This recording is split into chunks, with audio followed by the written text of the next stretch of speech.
فاتح إلى روح سيدنا وحبيبنا شفينا رسول الله محمد بن عبد الله وعلى آله وأصحابه وأزواجه وذرياته وأهل بيته أجمعين، خصوصا إلى روح سيدنا أحمد بن عيسى المهاجر الفقيه المقدم محمد بن علي وعلي وجميع سادات علي وعلي ورسول وفروعهم، وإلى حضرة النبي محمد صلى الله عليه وآله وبارك وسلم. الفاتحة. أعوذ بالله من الشيطان الرجيم. بسم الله الرحمن الرحيم. الحمد لله رب العالمين الرحمن الرحيم مالك يوم الدين. إياك نعبد وإياك نستعين. اهدنا الصراط المستقيم صراط الذين أنعمت عليهم غير المغضوب عليهم ولا الضالين. آمين. Assalamualaikum warahmatullahi wabarakatuh. Alhamdulillahi rabbil alamin. Allahumma salli wa sallim ala sayyidina Muhammadin wa ala alihi wa sahbihi ajma'in, amma ba'du. Subhanak la ilma lana illa ma 'allamtana innaka antal alimul hakim. Rabbi israh li sadri wa yassir li amri wahlul 'uqdatam min lisani yafqahu qawli wa saddid lisani wa hdi qalbi bihaqqi sayyidina Muhammadin sallallahu alaihi wasallam. Ya man huwa fi 'uluhi ka'in, ya man huwa fi fil hamid, ya man huwa fi majdi matin. Allahumma akrimna bi nuril fahmi wa akhrijna min zulumatil wahmi warzuqna fahman nabiyyin wa hifdzal mursalin wa ilhama malaikatil muqarrabin. Rabbana zidna ilman wa fahma wa aqla ya akramul akramin bihaqqi sayyidina Muhammadil khatamil anbiya wal mursalin ya rahmanir rahim Wa sallallahu ala sayyidina Muhammad wa ala alihi wa sahbihi wa baraka wasallam. Walhamdulillahi rabbil alamin.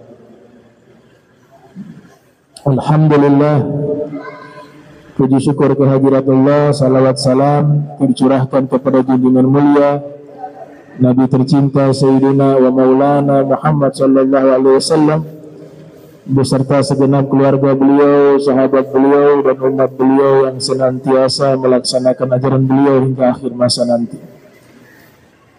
Yang kami muliakan Imam Masjid Al-Muttaqin Amin Anci Albar, semoga disehatkan Allah Ta'ala biniyati syifa bisurati Al-Fatihah. Bismillahirrahmanirrahim. Alhamdulillahirabbil alamin arrahmanirrahim maliki yaumiddin. Iyyaka na'budu wa iyyaka nasta'in ihdinas siratal mustaqim siratal ladzina an'amta 'alaihim ghairil maghdubi 'alaihim waladdallin. Amin. Saya muliakan para habaib wal Habib Ali Albar, Ustaz Jamal, Ustaz Sukri, Ustaz Sofyan, wa jamil hadirin wa insyaallah dirahmati Allah Subhanahu wa taala.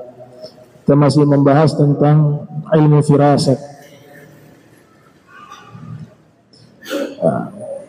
Firasat di dalam KBBI, Kamus Besar Bahasa Indonesia, sini saya ada tulis.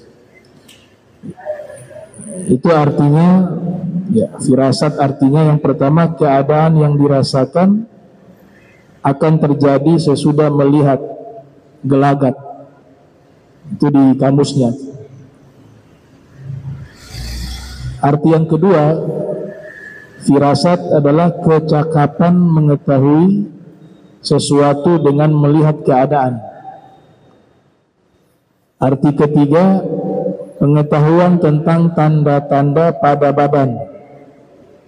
Dan arti yang keempat, keadaan muka yang dihubung-hubungkan dengan tabiat orangnya untuk mengetahui tabiat orang tersebut.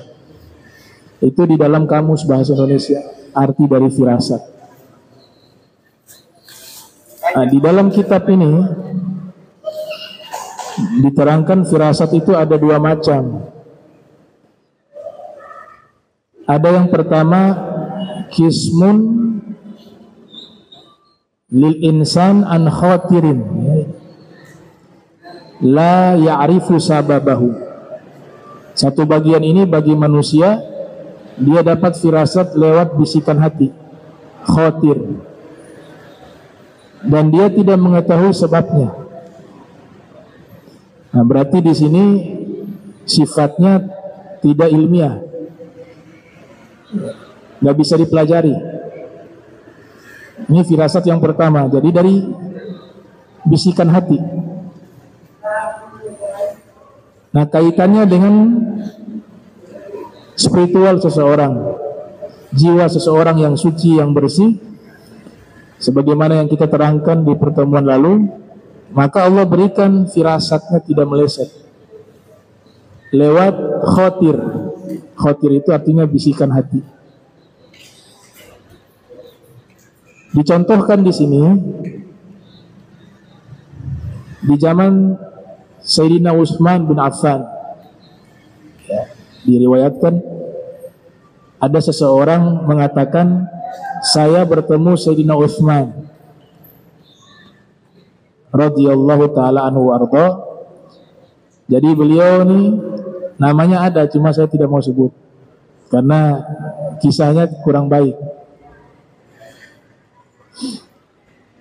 Dia katakan sendiri bahwa saya mau bertemu Sayyidina Utsman bin Affan. Ketika itu di tengah jalan berpapasan dengan seorang wanita cantik. Maka saya memandang wanita tersebut.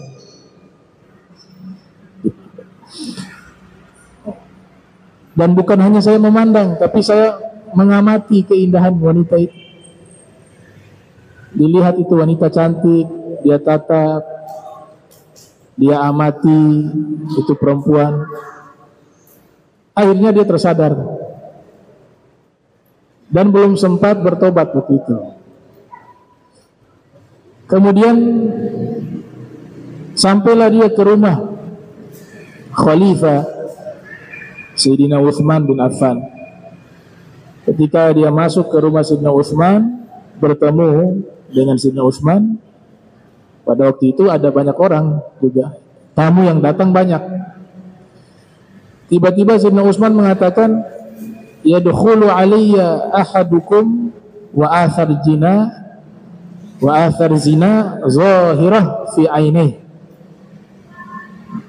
Masuk saat ini seseorang di antara kalian bertemu denganku, ya, bekas zina mata masih nampak di matanya.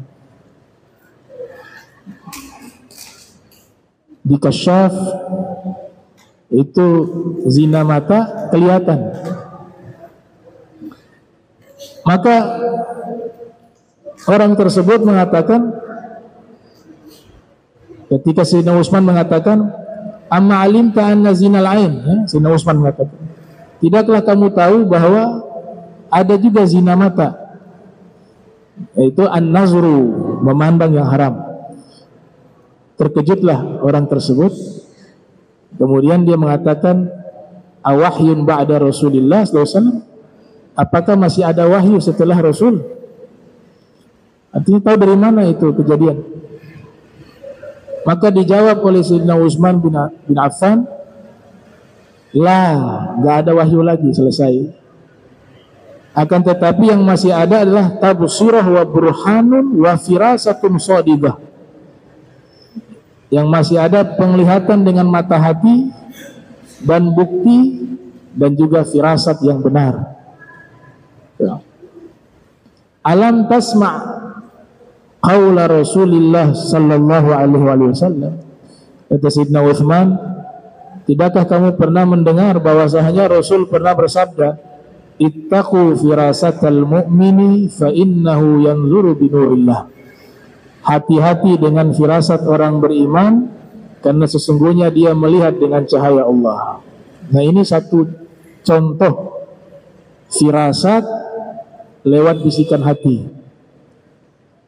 Gak bisa dipelajari, tidak ada teorinya, tidak ada rumusnya, tapi murni ilham dari Allah. Karena orang tersebut sudah bersih.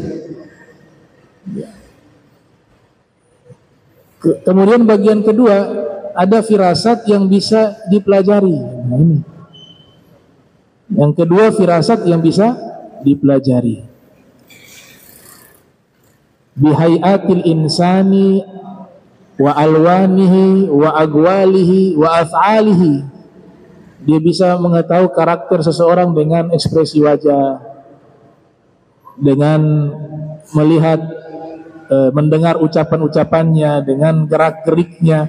Itu bisa dipelajari itu. Nah, itu tidak sangkut paut dengan khotir tadi, bisikan hati. Itu siapapun bisa mempelajari ilmu itu, sekalipun itu orang kafir.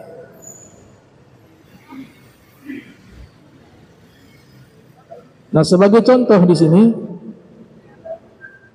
saya pengalaman pribadi deh. Yang pertama, ada salah satu guru kami itu perempuan. Ya, dulu mantan menteri di zaman Soeharto, menteri perempuan, ya, apa tuh, pemberdayaan perempuan atau apa namanya, Dr. Haja Tuti Alawiyah. Itu termasuk guru saya itu, dan beliau kenal saya. Beliau cerita ke Ustazah Rodiah itu. Beliau bilang ada satu mahasiswa saya orang Ternate itu, aduh pusing kadang-kadang. Dulu masih senang dialog. Itu saya berapa kali, karena kuliah di tempat beliau juga di Asy-Syafi'iyah di Pondok Gede, Jakarta. Kenal saya. Karena selama 3 tahun saya kuliah di sana, itu kalau ada sesi tanya jawab pasti saya orang pertama. Dan bukan tanya saja, tapi dulu karena masih muda, senangnya mengkritik. Ini kitabnya keliru yang begini, yang benar begini. Itu semua dosen itu saya semester 1 sudah dikasih suruh ngajar semester 7. Semester 1 dosen-dosen suruh ngajar yang semester 7, kadang semester 3. Dan beliau sering meminta saya mengisi di radionya, radio Asy-Syafi'iyah. Ya, ada tamu dari luar negeri, kita disuruh menerjemahkan. Jadi beliau kenal sekali saya, dan ternyata kemarin ngobrol sama Ustazah Rodia, itu ketika datang ke Ternate selalu sebut, saya punya mahasiswa satu orang Ternate, itu luar biasa, wakada. Bukan untuk kesombongan, tidak, tapi memang kita waktu itu belajar, kita gak pernah main kemana-mana, belajar 24 jam, tidak ikut kegiatan yang lain kecuali hanya belajar. Nah, beliau punya kelebihan beliau itu bisa mengenal seseorang itu lewat raut wajah. Ini bisa jadi pemimpin, dilantik jadi pemimpin. Kan ketua, beliau juga mendirikan tuh badan koordinasi majelis taklim, ya, itu yang dirikan beliau. Dan saya tahu beliau punya pesantren anak yatim piatu, punya sekolah dari madrasah sampai tingkat universitas Asy-Syafi'iyah. Begitu juga ayah beliau seorang kiai besar di Jakarta, Kiai Haji Abdullah Syafi'i. Itu ayah beliau. Nah, saya pernah tanyakan tuh, ini Universitas Syafi'iyah ini apakah nisbat ke Imam Syafi'i atau nisbat ke ayah beliau yang namanya juga Kiai Syafi'i, Abdullah Syafi'i? Kemudian dijawab dua-dua. Ya, karena ayah beliau sering mengatakan ismi Syafi'i wa madhabi Syafi'i. Ya, nama saya Syafi'i dan saya madhab Syafi'i. Jadi nisbatnya ke dua-dua, ke nama ayah beliau dan juga ke madhab Imam Syafi'i. Nah, beliau paham ilmu begini, bisa membaca karakter seseorang. Itu kalau lantik di setiap provinsi yang menjadi ketua BKMT itu tanpa harus wawancara, dia lihat saja tuh, ini antum cocok jadi pemimpin, dan itu terbukti. Lihat kita pertama kali, nanti yang menerjemahkan, antum menerjemahkan, padahal sebelumnya belum kenal. Ini orangnya cerdas nih,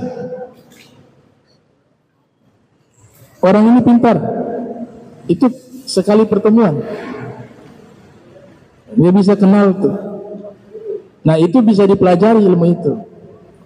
Beliau juga masuk tokoh perempuan berpengaruh muslim, ya, muslimah di Indonesia, ya, dan juga dapat gelar doktor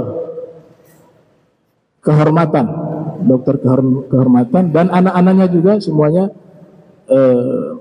pelajar semuanya, dokter juga banyak anak-anak beliau. Beliau juga punya yayasan yang menaungi anak yatim piatu, disekolahkan sampai jadi dokter, jadi profesor. Tuh. Nah, saya kurang lebih 3 tahun sering mengikuti seminar-seminar beliau, aktif juga di pondok pesantren beliau, dan juga di kampus, ya, Asy-Syafi'iyah di Pondok Gede. Nah, saya 3 tahun belajar di situ.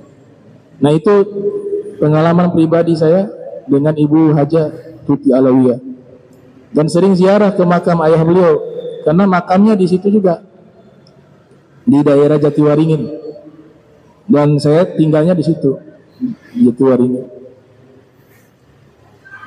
Kemudian contoh ilmu firasat yang bisa dipelajari, Al-Imam Syafi'i termasuk salah satu ulama yang sangat ahli di dalam ilmu firasat. Sebenarnya Imam Syafi'i bisa dua, atau firasat lewat hati bisa, firasat lewat ilmu juga bisa. Selevel Imam Syafi'i itu bisa dua-dua. Akan tetapi Imam Syafi'i ini belajar juga ilmu firasat yang secara pendekatan ilmu. Dikisahkan di sini Imam Syafi'i pernah duduk di masjid bersama muridnya bernama Imam Rabi'. Kemudian di saat Imam Syafi'i duduk, tiba-tiba masuk seorang laki-laki. Dia keliling, dia menghampiri orang-orang yang sedang tidur di masjid.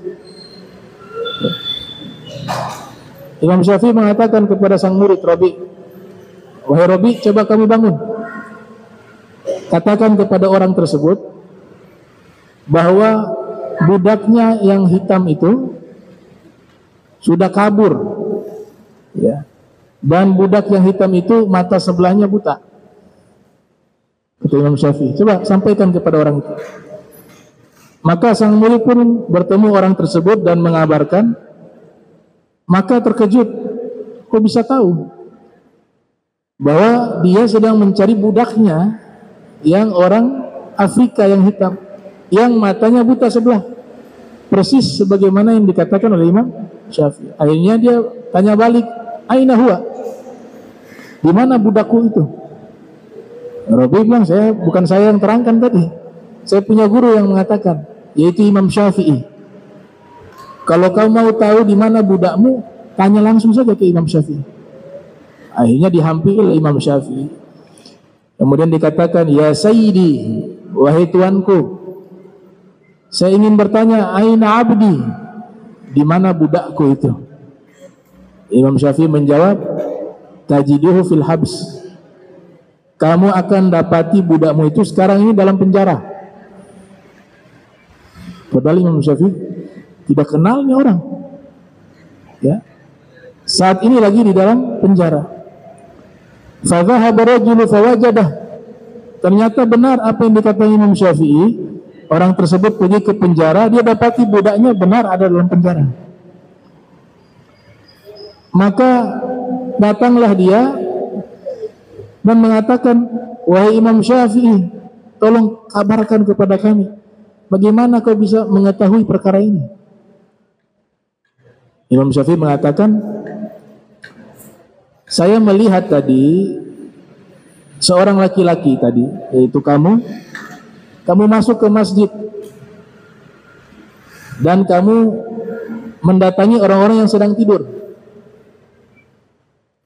Maka sesungguhnya saya tahu, kalau kamu datangi di jam saat ini, mencari orang di jam saat ini dan lagi tidur, itu saya tahu nih, kamu ini sedang mencari budak. Itu tradisi mereka, tahu tuh budak itu biasanya keluar jam berapa waktu itu, di jam-jam tidur siang, karena itu waktu istirahat kerja. Makanya kamu menghampiri orang-orang yang lagi tidur. Kemudian saya mengetahui bahwa yang kamu cari itu budak asal Afrika, karena kamu hanya menghampiri orang-orang yang tidur yang kulitnya hitam. Yang kulit hitam dia hampiri. Oh, berarti sedang mencari budak Afrika yang kulitnya hitam. Kemudian saya tahu bahwa dia kabur karena saya melihat bahwa budak itu biasanya tidur tidak bisa di luar di jam istirahatnya, pasti di tempat yang sudah disediakan oleh tuannya. Waktu istirahatnya harus di situ. Tapi kalau sudah kamu cari di masjid, berarti saat ini dia sedang kabur. Dan saya tahu matanya sebelah buta.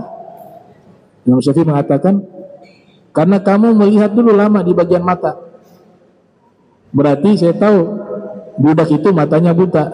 Dan yang saya lihat, kamu selalu melihat di mata sisi kiri.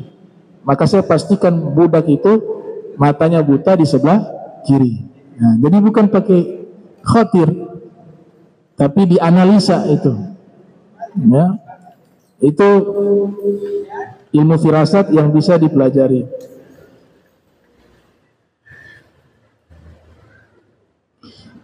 Nah, itu disebut dengan fisiognomi kalau bahasa sekarang,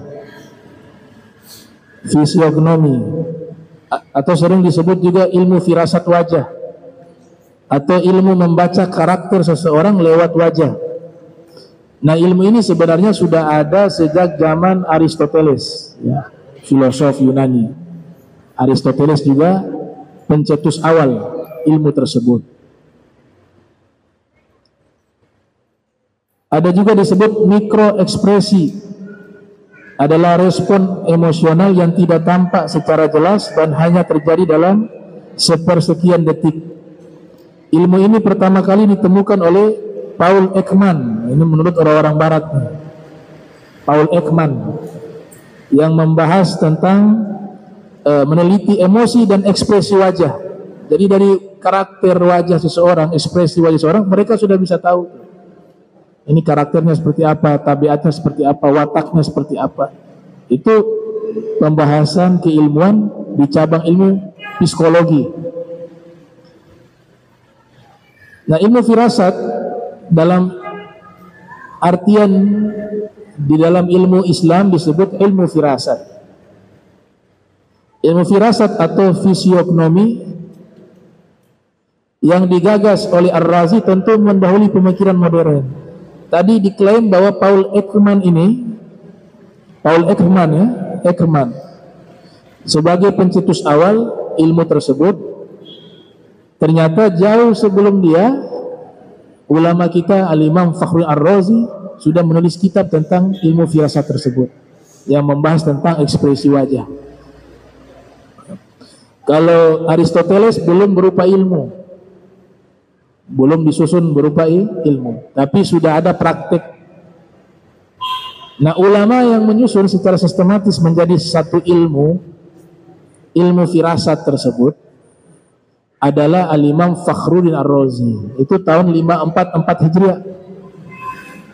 Lahir wafat 606 Hijriah, jauh sebelum Paul Ekman. Bahkan beliau lebih dahulu melampaui zamannya sebelum para ilmuwan modern berkecimpung dalam disiplin keilmuan ini.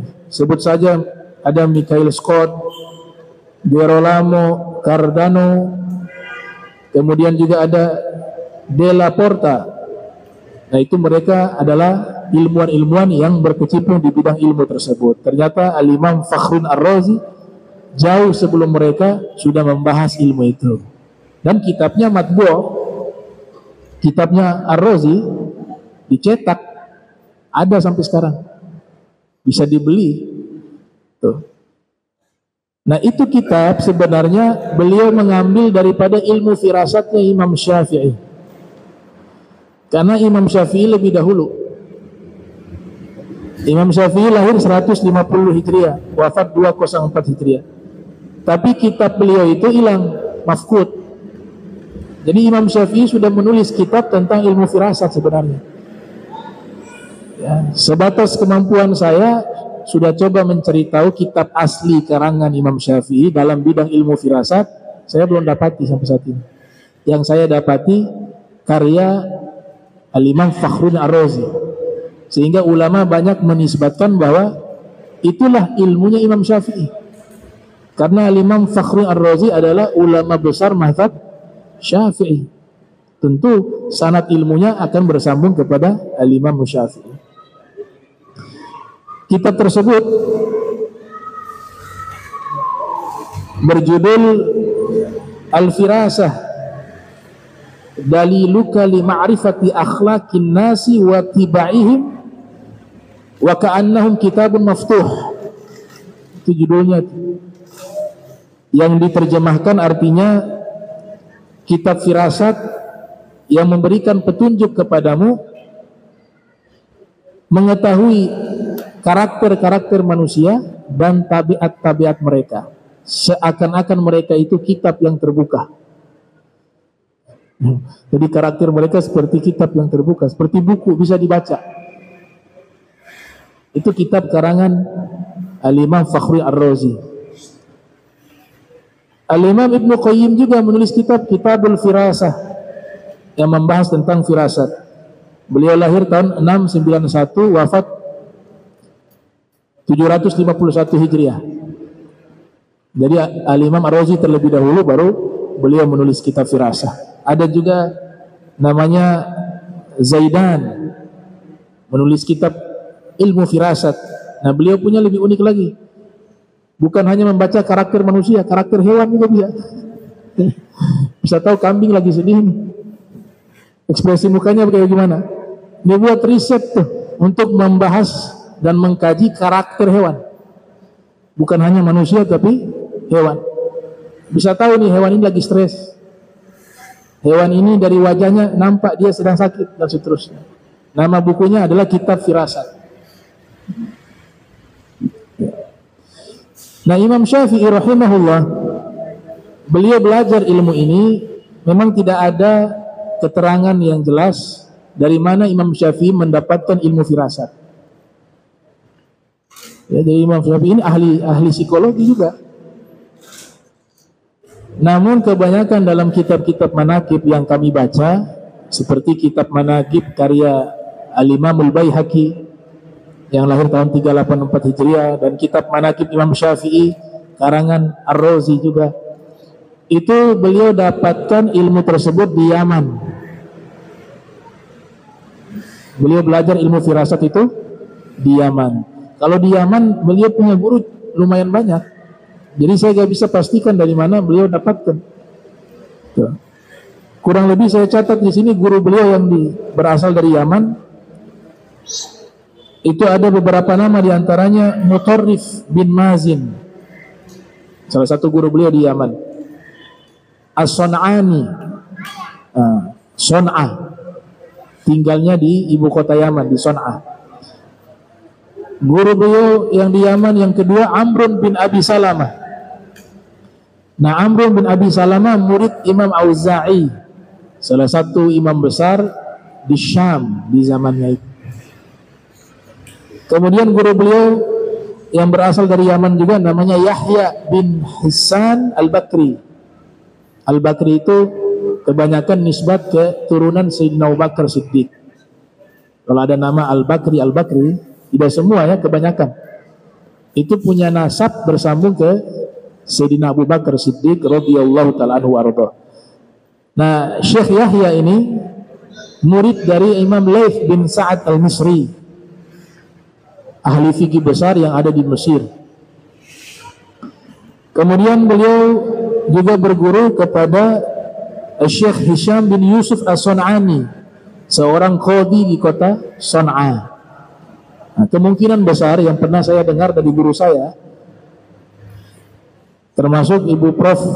Dr. Tuti Alawiyah, itu beliau mengambil ilmu psikologi itu tentang ilmu firasat tadi kepada Syekh Hisham tadi. Ya, Syekh Hisham ini qadhi yang ada di Son'a. Jadi belajar sampai tuntas tuh. Sehingga Imam Syafi'i itu punya kedalaman ilmu tersebut tidak kalah dengan ilmu fikih, tidak kalah dengan ilmu hadis. Bahkan beliau ketika coba membaca karakter seseorang lewat ekspresi wajah terus, itu tidak pernah meleset. Dan sudah ditulis kitabnya. Nah, sudah ditulis kitabnya. Setelah selesai beliau mempelajari ilmu tersebut, beliau menuju ke kota lain, jadi keluar dari Son'a. Fi riwayah mau menuju ke kota Makkah. Riwayat yang lain pergi ke Mesir. Wallahu a'lam bishawab, tujuannya kemana setelah itu. Yang pasti beliau sampai di Son'a belajar kepada imam-imam di sana. Di antara ilmu yang beliau dapatkan ketika belajar di negeri tersebut adalah ilmu firasat. Dan sudah menulis satu karya ilmiah tentang ilmu tersebut dan sudah bereksperimen. Ternyata tidak pernah meleset. Sampai akhirnya beliau melakukan perjalanan, tiba di satu tempat, beliau ingin bermalam di situ. Disambutlah oleh seseorang yang sangat ramah, sangat baik. Imam Syafi'i ketika itu membaca karakternya, ini orang tidak baik. Tapi realitanya orangnya sangat baik. Bahkan Imam Syafi'i ditawarkan nginap di tempat saya. Ya, silakan. 3 hari juga tidak apa-apa. Imam Syafi'i lihat ini orang tidak baik, tapi kenyataannya dia baik. Akhirnya Imam Syafi'i nginap di situ, di rumahnya. Sehari-hari orang tersebut melayani Imam Syafi'i dengan penuh ketulusan. Dijamu Imam Syafi'i, diberikan wangi-wangian, dikasih tempat, dikasih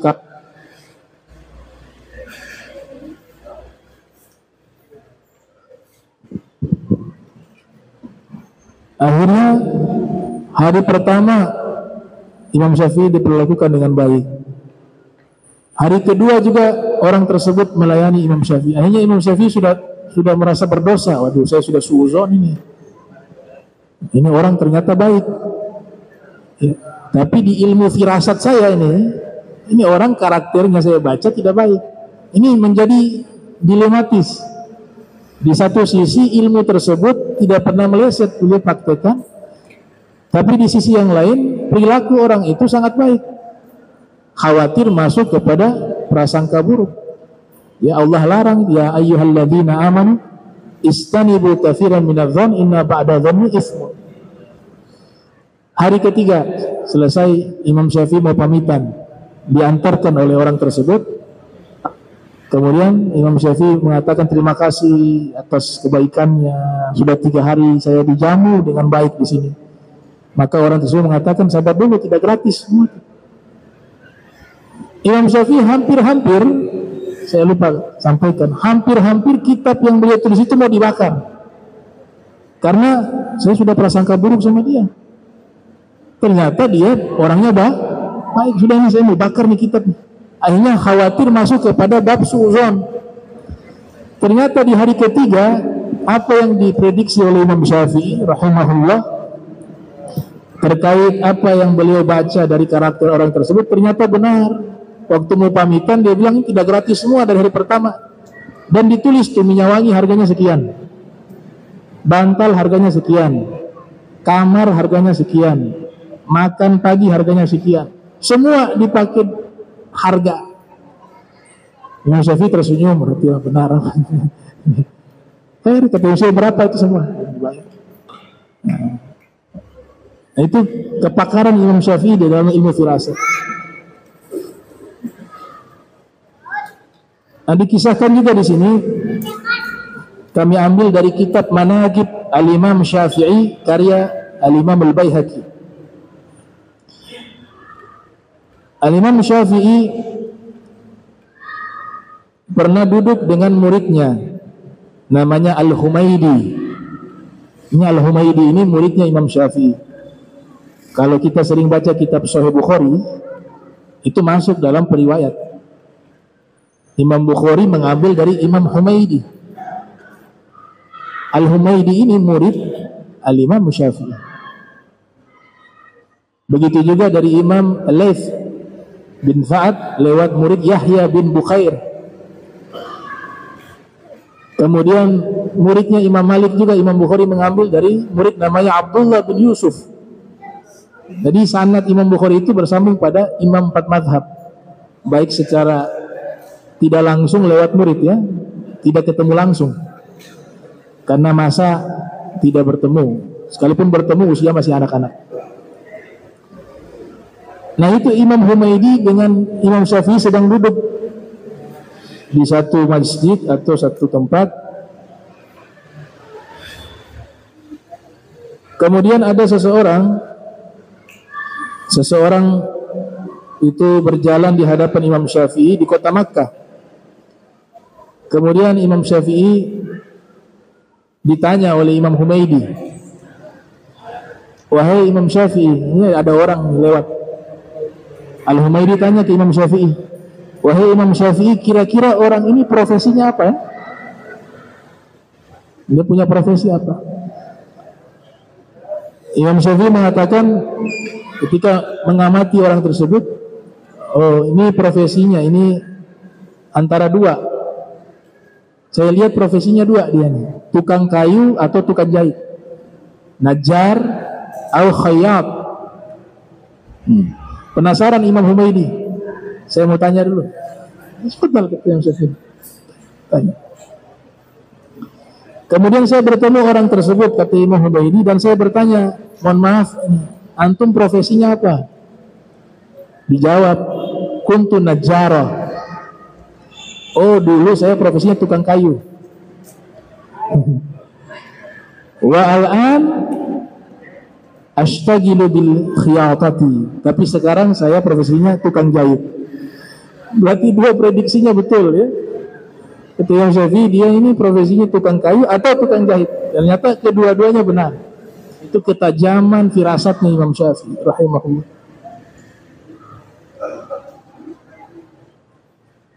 Di dalam kitab yang lain yang kami baca diceritakan oleh Al-Imam Ibnu Hajar, ada dua kisah terkait keahlian Imam Syafi'i dalam ilmu firasat. Yang pertama dikisahkan Imam Syafi'i bersama Muhammad bin Hasan, salah satu ulama bernama Muhammad bin Hasan. Kedua-duanya sedang duduk di sekitaran Ka'bah, sedang duduk di sekitaran Ka'bah. Kemudian lewat seseorang, maka Al-Imam Muhammad bin Hasan berkata, "Wahai Imam Syafi'i, kira-kira orang ini profesinya apa?" Imam Syafi'i mengatakan, "Khayyat, tukang jahit." Kemudian ulama lain mengatakan, "Enggak, kalau saya menduga dia tukang kayu." Maka diutuslah seseorang tanya, coba tanya ke dia. Kemudian ditanya, "Profesinya apa?" Dijawab, "Tukang jahit." Dulu tukang jahit, sekarang tukang kayu. Kemudian dua-duanya benar. Imam Syafi'i benar, ulama yang tadi itu juga benar. Itu namanya Hasan, ya, Muhammad bin Hasan. Kemudian dikisahkan juga Al-Imam Rabi'. Imam Syafi'i sebelumnya tidak pernah kenal dengan saudaranya Imam Rabi'. Imam Rabi' ini murid Imam Syafi'i, Al-Imam Rabi' Al-Muradi, yang kita baca kitab Al-Um. Kitab Al-Um itu tulisannya beliau, bukan Imam Syafi'i tulis kitab. Kitab Al-Um itu Imam Syafi'i mendiktekan ilmunya itu, kemudian murid mencatat. Catatan itulah yang nanti menjadi kitab induk, namanya kitab Al-Um. Di antara yang mencatat kitab tersebut atau diktenya Imam Syafi'i, dua orang, Imam Al-Buwaiti dan Rabi'. Al-Buwaiti dan Imam Rabi'. Kalau kitab Risalah, Ar-Risalah itu tulisannya Imam Syafi'i. Dikirimkan lewat surat kepada Al-Imam Abdurrahman bin Mahdi namanya, seorang ahli hadis di zamannya. Tapi kalau kitab Al-Um, tulisan dari murid Imam Syafi'i mendiktekan. Dua murid yang menulis, Al-Imam Al-Buwaiti dan Imam Rabi'.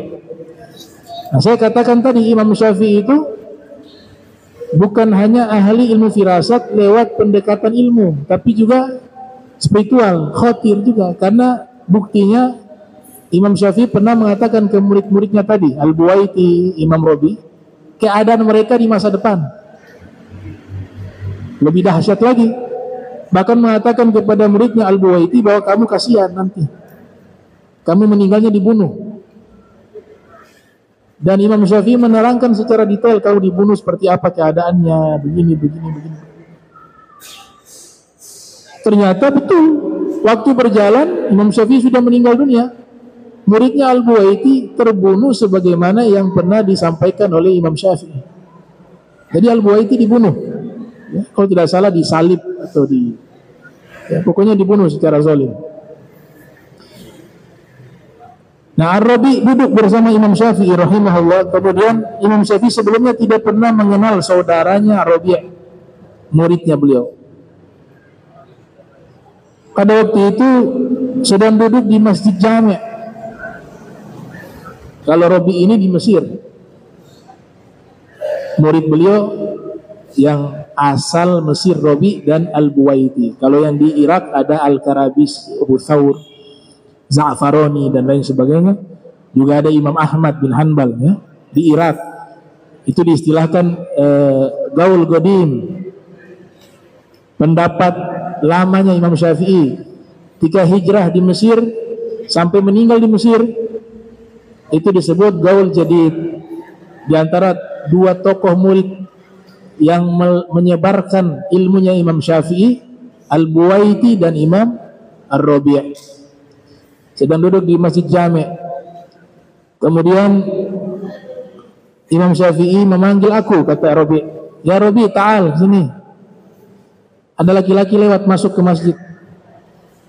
Ya Rabi, hadzal mar alladhi yamshi akhuk. Wahai Rabi, ini laki-laki yang jalan ini, saudara kamu kan? Dikatakan, qultu na'am, iya benar itu saudaraku. Dari mana bisa tahu? Dari wajahnya. Dari wajahnya itu mirip. Kemudian cara berjalannya.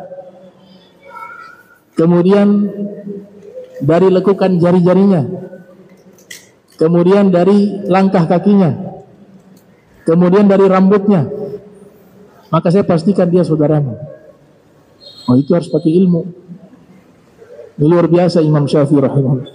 Makanya tidak salah Imam Nawawi yang sudah hebat seperti itu. Ya, Imam Nawawi hebat luar biasa. Ziarah ke Mesir, ingin mengziarahi Imam Syafi'i, kuburan Imam Syafi'i. Sampailah Imam Nawawi ingin ziarah ke kuburan Imam Syafi'i, baru lihat itu kubahnya Imam Syafi'i. Beliau berhenti di situ. Gak berani masuk. Jadi salamnya dari jarak jauh. Saking malunya kepada Imam Syafi'i. Orang-orang besar ya. La ya'rifu fadla ahlil fadli illa ahlul fadli.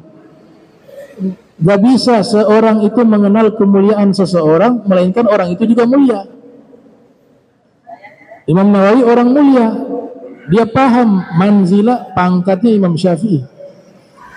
Jadi hanya dari luar, ini jauh-jauh dari Syam, dari Damaskus, pergi ke Kairo, Mesir, mau ziarah ke Imam Syafi'i, tidak sampai ke depan makamnya. Dari jauh, dan itu jaraknya sangat jauh. Hanya lihat kubah, ya, kubah makam. Salam di situ, selesai, balik lagi pulang. Wa fi riwayah, kata Imam Nawawi, itulah perbedaan pangkatku dengan Imam Syafi'i. Imam Syafi'i di sana, saya di sini. Kalau kita, wallahu a'lam, mereka paham.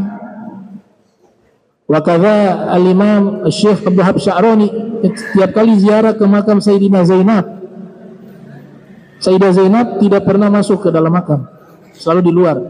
Katakan saya malu dengan aib saya. Saya ziarah ke orang yang suci. Itu selevel Syekh Abdul Wahab Sya'rani rahimahullah. Jadi Imam Syafi'i luar biasa dalam ilmu firasat. Nah, ini ilmu firasat terbagi dua. Yang tadi diterangkan, yang pertama firasat lewat bisikan hati, khotir, dan yang kedua firasat yang bisa dipelajari, atau dalam istilah modern namanya ilmu fisiognomi. Biasanya itu kalau digunakan untuk interogasi, ya kan? Tahu orang bohong itu kalau bicara kening keangkat terus, itu dia sedang menciptakan, atau agak sekian detik ditanya dia agak lama, itu sedang mengadakan sesuatu yang dikarang di otak, sehingga ada tuh pemikiran, proses berpikir, di antaranya kening terangkat. Kemarin lihat ada ketemu sama saya punya adik tuh kemarin, lama dia mau menciptakan tuh. Oh gak ketemu. Itu dipelajari dalam ilmu tersebut. Nah, insya Allah ini ilmu warisannya ada sampai sekarang, dan kitabnya masih dicetak sampai saat ini, dan juga sudah diterjemahkan ke dalam bahasa Indonesia. Nah, carilah kitab karangan Fakhrun Ar-Razi. Itulah kitab yang sanadnya kepada Imam Syafi'i. Riwayat kedua, kenapa kitab Imam Syafi'i tentang firasat tidak ada? Tidak ada kitab Imam Syafi'i tentang ilmu firasat. Itu ada riwayat kedua, kitab tersebut sudah dibakar oleh Imam Syafi'i. Kalau dari guru saya mengatakan kitabnya dibakar oleh Imam Syafi'i karena kejadian tadi itu. Ini orangnya baik, hari ke-1 dia baik, Imam Syafi'i ini orang tidak baik. Hari kedua dia jamu Imam Syafi'i. Akhirnya di hari ketiga itu, sebelum beliau pamitan, beliau bilang, astagfirullah, saya sudah suzon sama orang itu. Ini kitab buat saya jadi prasangka buruk. Akhirnya dibakar oleh Imam Syafi'i. Ketika sudah dibakar, pamitan, ternyata orang itu minta bayar semua. Wah, berarti betul tadi. Tapi kitabnya sudah dibakar. Beliau ingin menulis kembali, tidak sempat, meninggal dunia setelah itu. Nah, itu ada guru kami meriwayatkan demikian, ya. Nah, dan ini yang saya percaya, bahwa kitabnya sudah dibakar. Tapi kalau kita baca kitab manakib, memang disebut tidak sempat dibakar. Ya, makanya ada lafaz kada. Kada itu hampir-hampir, ya, hampir-hampir dibakar. Dan wallahu a'lam. Insyaallah pertemuan berikut kita membahas lagi tentang lanjutan syarah hadis Arba'in Nawawiyah. Masih membahas tentang sudah selesai tentang firasat, kita bahas biografi Imam Ahmad dan Imam Ad-Darimi sebagai rawi hadis tersebut. Bismillahirrahmanirrahim. Alhamdulillahirabbil alamin. Allahumma shalli wa sallim ala Muhammad sallallahu alaihi wasallam. Jama'ana hadza jam'a marhuma wa tafarraqan ba'da tafarruqan ma'asuma wa la tajal minna wa la minna syakila mahruma. Subhanaka bihamdika asyhadu an la ilaha illa anta astaghfiruka wa atubu ilaihi. Wa sallallahu alaihi Muhammadin wa ala alihi wa sahbihi wa baraka wa sallam wa la minkum. Wassalamu alaikum warahmatullahi wabarakatuh.